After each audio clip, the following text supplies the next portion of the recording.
नमस्कार दोस्तों, आप देख रहे हैं हल्ला बोल और मैं हूं आपके साथ आलोक कुमार यादव।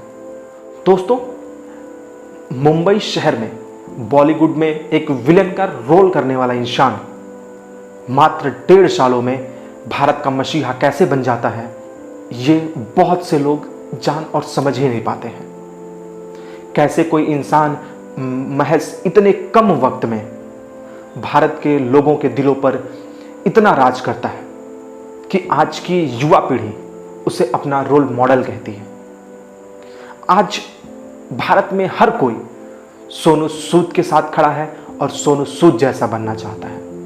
तो भारत के मुंबई शहर के बॉलीवुड में काम करने वाला एक छोटा सा कलाकार जो मूवियों में और जितने भी फिल्में आती थी उसमें एक विलेन का रोल करता था और महज 1.5 साल में वो भारत का रियल हीरो कैसे बन जाता है, इसकी कहानी हम आपसे बात करते हैं।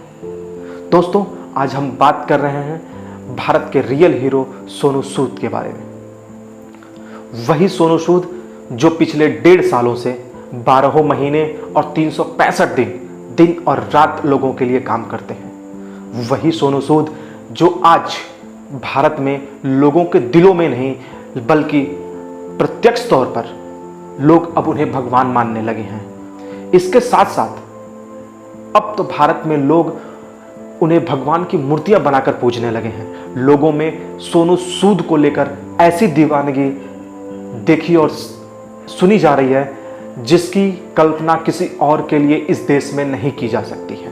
दोस्तों, जब पिछले साल लॉकडाउन लगाया गया और सब लोग घरों में कैद हो गए, कोई किसी से मिलना नहीं चाहता था, कोई किसी से बात करना नहीं चाहता था, सब लोग हताश और परेशान थे, सबको मौत का भय सताया जा रहा था। उसी बीच फिल्मों में विलेन का रोल करने वाले सोनू सूद रियल हीरो बनकर सड़कों पर निकलते हैं। उनकी टीम और वो दिन रात मेहनत करके लोगों की मदद करते हैं, लोगों की सेवाएं करते हैं। वो सेवाएं किसी भी प्रकार की हो सकती थी। वह इस देश में चल रहे प्रवासियों के लिए, लाखों और हजारों के लिए खाने की व्यवस्था करते हैं। वह इसी देश में जो एक शहर से दूसरे शहर जाने के लिए परेशान थे, जिन्हें जाने के कोई साधन नहीं मिल रही थी, सोनू सूद ने उनके लिए बसों का इंतजाम किया। सोनू सूद ने कुछ ऐसे विदेशियों को भी मदद किया जो भारत के तो थे लेकिन विदेशों में रहते थे, उन्हें एयरलिफ्ट करके भारत लाया गया। दोस्तों, यही कारवां चलता रहा और लोगों के दिलों में सोनू सूद एक अलग ही जगह बनाने में कामयाब हो रहे थे। अब लोग सोनू सूद में भगवान देखने लगे थे। हो भी ना क्यों, क्योंकि सोनू सूद के लिए कोई भी काम इम्पॉसिबल नहीं था। लोगों ने जैसे भी मदद मांगे, सोनू सूद और उनकी टीम ने वैसी मदद की। भारत में किसान की बेटियों ने ट्रैक्टर मांगा, सोनू सूद ने ट्रैक्टर दिया।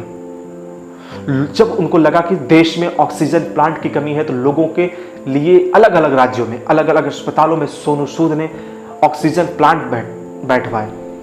जब लॉकडाउन में बच्चों के लिए ऑनलाइन शिक्षा एक समस्या बनती जा रही थी, तब सोनू सूद ने पूरे भारत में लाखों लोगों तक स्मार्टफोन पहुंचवाया।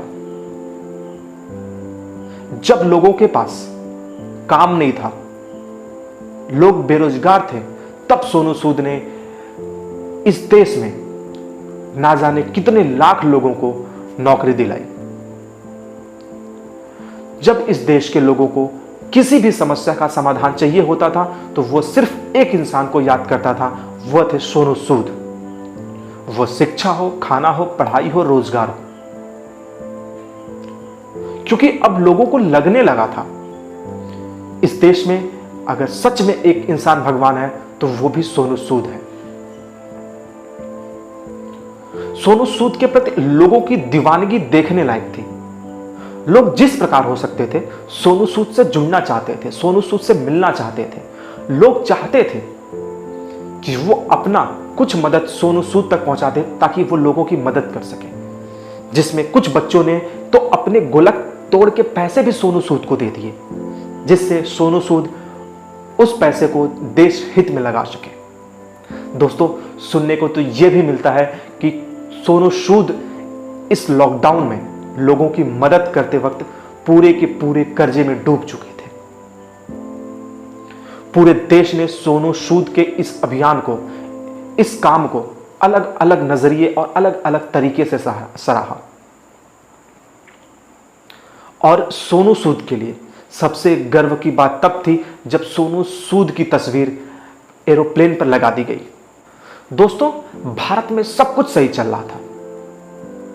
सोनू सूद को लोग अब पूजने लगे थे। लोगों को लगता है कि सोनू सूद ही भगवान है। पर इसी बीच सोनू सूद पर एक प्रॉब्लम आती है जिसकी कल्पना पूरे भारत ने नहीं की थी। भारत के किसी भी व्यक्ति ने सोचा ही नहीं था कि कुछ ऐसा भी सोनू सूद के साथ हो सकता है। दोस्तों, सोनू सूद पर इनकम टैक्स डिपार्टमेंट का छापा पड़ता है।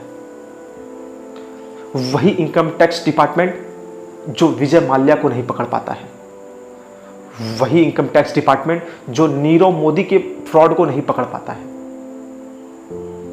लेकिन हां, सोनू सूद के ऊपर आईटी विभाग का छापा पड़ता है और आरोप यह कि उन्होंने अपने सहयोगियों के साथ मिलकर लगभग 20 करोड़ रुपए का इनकम टैक्स का चोरी किया है।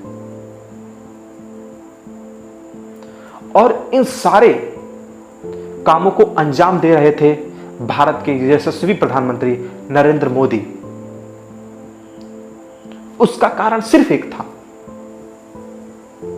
क्योंकि वो जो काम किए थे जिनकी वजह से वो झोलों पे छप गए, और सोनू सूद ने जो काम किया जिसकी वजह से एरोप्लेन पे इनकी तस्वीर छप गई।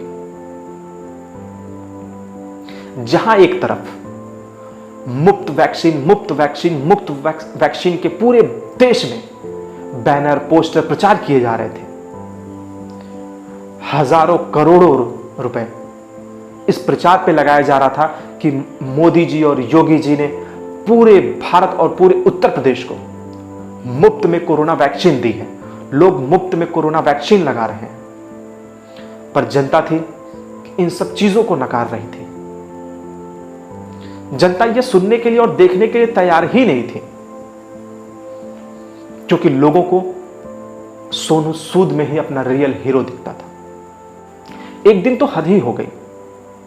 अमिताभ बच्चन के सबसे पॉपुलर शो कौन बनेगा करोड़पति में सोनू सूद के नाम से एक सवाल आ गया, जिसकी कल्पना शायद ही कोई भाजपा का नेता या फिर किसी भी पार्टी के लोगों ने की होगी।